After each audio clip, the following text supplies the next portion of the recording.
మోక్ష భాగ్యము నీకు కావాలేనా నేడే యేసును తాకురము నేడే యేసును తాకురము. కాబట్టి పిల్లరా, నీకు మోక్షము కావాలనుకుంటే, నీకు నిత్య జీవము కావాలనుకుంటే యేసు ప్రభు దగ్గరికి రా. యేసు క్రీస్తు ప్రభువారు సరిగ్గా 2025 సంవత్సరముల క్రిందట ఇదే భూమి పైన ఒక కన్యక గర్భమున ఆయన జన్మిస్తూ వచ్చినాడు. ఆయన ఈ లోకములో ఉన్నప్పుడు చెప్పినాడు చనిపోయినటువంటి వారి గురించి. అందుకు యేసు పునరుత్థానమును జీవమును నేనే అంటూ వచ్చినాడు. నా యందు విశ్వాసం ఉంచిన వాడు చనిపోయినను బ్రతుకును. ఇప్పుడు స్వామిదాస్ అన్న చనిపోయాడు, కానీ ఒక దినమున మరలా బ్రతుకుతున్నాడు. అందుకనే భూస్థాపన చేస్తున్నాం, పాతి పెడుతున్నాం. ఎందుకయ్యా అంటే ఒక దినమున సమాధులన్నీ కూడా తెరవబడుతుంది, ప్రతి నేత్రం ఆయనను చూస్తుందని బైబిల్ గ్రంథంలో రాయబడి ఉంది.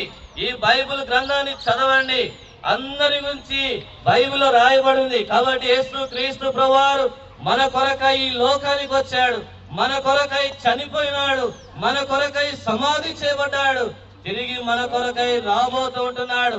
అదే రెండవ రాకడని దేవుని యొక్క వాక్యంలో రాయబడుతుంది. కాబట్టి ప్రియులారా, చెబుతున్నటువంటి నేను కూడా ఒక ముస్లిం కుటుంబంలో జన్మించాను. నేను కూడా ఒక దినమున చనిపోతే ఎక్కడికి పోతాను అనేటువంటిది తెలుసుకున్నాను.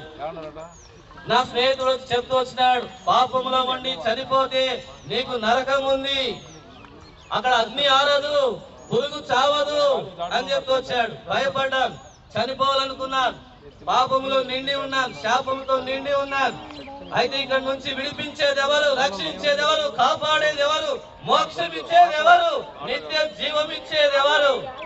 నిత్య జీవము నీకు కావాలేనా నిత్య జీవము నీకు కావాలేనా నిత్య జీవము నీకు కావాలేనా నేడే యేసును తాకురము నేడే యేసును తాకురము పాప క్షమాపణ నీకు కావాలేనా పాప క్షమాపణ పాప క్షమాపణ నీకు కావాలేనా నేడే యేసును తాకురము నేడే యేసును తాకురము. కాబట్టి పిల్లరా, ఇక్కడ మన మధ్యలో ముస్లిమ్స్